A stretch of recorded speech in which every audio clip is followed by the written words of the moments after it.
Hello guys, welcome back to our channel. It's our family vlogs. Once again, nandito naman po ako para ibahagi po sa inyo lahat tungkol po sa mga collectible na barya, saka collectible na banknotes. Pasensya na po yung mga viewers natin, no? Medyo matagal-tagal na rin tayo na kapag vlog kasi sobrang busy po sa bakasyon namin ni Mrs. No? Minsan busy tayo sa trabaho, hindi naman tayo dito umaasa. Siyempre may trabaho tayo.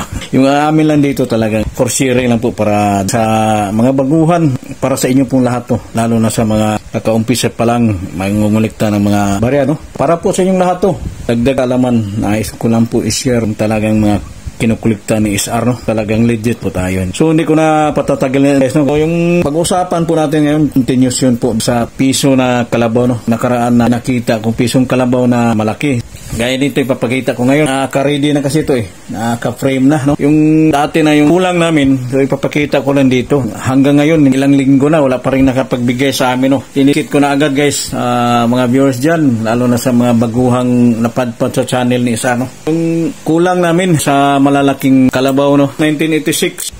Makinig po kayong mabuti dyan, no? Lalo na sa may hawak ng ganitong barya. Saka 1987, dalawa na lang po sa malalaki, no? Pag-usapan po natin ngayon sa mga 1 piso improved na flora and fauna series. Yung maliliit na piso 1991 to 1994 guys, no? So ipapakita ko ngayon yung bago ko pong nabili.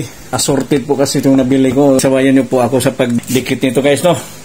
Yan na po, maliliit na 1 piso kalabaw. So ito po na pong bagong nakulikta ko. Sana may mga pagbigay na sa amin, no? Para makumpleto na po yung ganitong klaseng series, no? Ito po, assorted small kalabaw, no?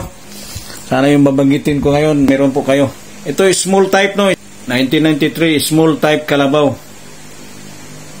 Sa Obers, Republika ng Pilipinas, Dr. Jose Rizal, naka-side view siya, no? 1983. Sa reverse, kalabaw, Anua Mindorensis, small type 1 piso. So, sabayan niyo po ako magdikit guys, no? Sana kompleto ko na po guys, no? Ito to. Direct na natin dikit para hindi tayo matatagalan. So, isa-isahin po natin guys. 1994, no? Yan po, 1994, malinaw, no? Idikit po natin dito guys, no? Sana kumpleto na, no? Pangalawa, 94 pa rin, no? Kumpleto na 94. So, 1993 guys.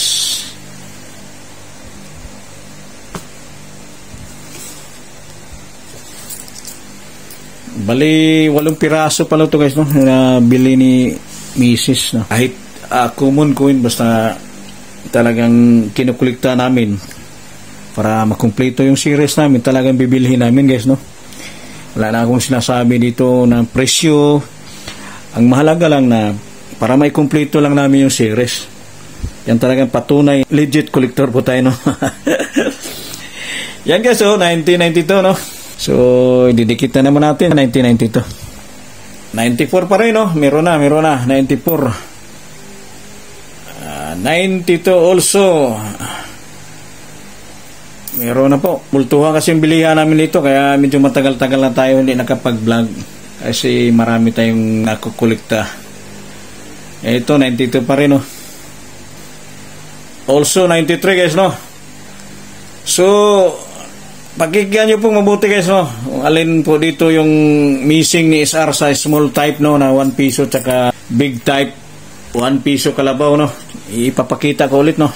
Missing pa rin kami ng 1991 guys, hindi pa rin nabuo ni SR, no? Sa small type. Yan, 1992, 93, 94. So kulang pa rin kami ng isa guys, no? Mga viewers o mga baguhan dyan, no? Baka may hawak po kayong ganitong klaseng barya. Sa malalaking type 1987 tsaka 1986 guys, no? Sana meron na pong makapag-alok sa amin, no? Direct message lang po kayo sa page namin, no? SR Family Vlogs. Anytime, mag-reply po kami pag magustuhan po namin yung barya nyo, no? Unahan lang po, walang limit. Bag sino ang pong nauna, replyan namin agad. No? Kaya naman guys na nakasubscribe po kayo para updated. Guys, sa every content namin, no, is our family vlogs. Pag hindi kayo po nakasubscribe sa channel namin, baka mahuhuli po kayo o minsan naiinis na po kayo kasi sasabihin nyo, hindi na kami bumili kasi limited lang. Paunahan lang po. Wala namang pinipili namin. Basta once yung sinong mauna, kailangan updated po. No? Hindi pa rin kami nakabuo no? Sa malaking type 86, 87, tsaka small type 1991. Sabay nyo po ako maglagay sa frame, no? Another frame, another collection ni isa, no? Ganitong size lang po guys. Ito 18.5 by 30, no? Umpisa na natin guys, no? Ay, napa, dagdag collection na naman namin, no? Yan, dandan lang. Ilagay po natin ng maayos para magandang tignan, no? Papel na ito kailangan nakabaliktad, nyo, puti. Kailangan nakabaliktad kasi may allowance kasi siya eh. Para puti yung background niya. Siya na po. Iyan. Sana mayroon na makapagbigay sa amin, no. Ang dagdag koleksyon na naman isa, napakadami na namin koleksyon guys, no. Yan, patunay na talagang legit po tayo. Legit bumibili kahit common. Palagi namin binabanggit basta once na gusto namin bilhin pang series. Talagang may purpose yan. Hindi lang tayo bumibili na walang purpose. Hindi namin binabanggit yung presyo dito. Pero sa katagalan, marami na naman nag-alok sa amin, no? Mahirap na. Pag sasabihin nating mahal, parang magdududa na yung mga viewers, kalukuhan, no? Kung katotohanan lang yung sinasabi namin palagi dito, no? Kahit walang masyadong manonood, at least yung content namin talagang katotohanan lang po guys, no? May ebidensya naman namin, may papakita naman talagang koleksyon, no? So yun lang po. Maraming salamat po sa walang sawang panonood sa aming channel. Sana tuloy-tuloy na po tayo, no? So medyo busy lang kasi yung nakaraan, no? Salamat sa always panonood at paniniwala sa channel namin. Thank you very much. Luzon, Visayas, Mindanao. Shout out po ulit sa mga legendary collector. Shout out po kay Coin Rings, Coiners Rings, tsaka si Angelo Bernardo. Nais nyo pong magiging legit collector, no? Panoorin nyo po, manood po kayo sa channel ni Angelo Bernardo Decada, no? Decada TV. Doon po kayo matututo. Nandoon lahat yung mga talagang collectible o any kind of mga lumang barya, lumang newspaper. Anytime pwede po kayong mag-PM sa kanya pag nais nyo pong bumili sa items niya, no? So yun lang po. Maraming salamat sa inyong lahat. Thank you very much. Bye-bye.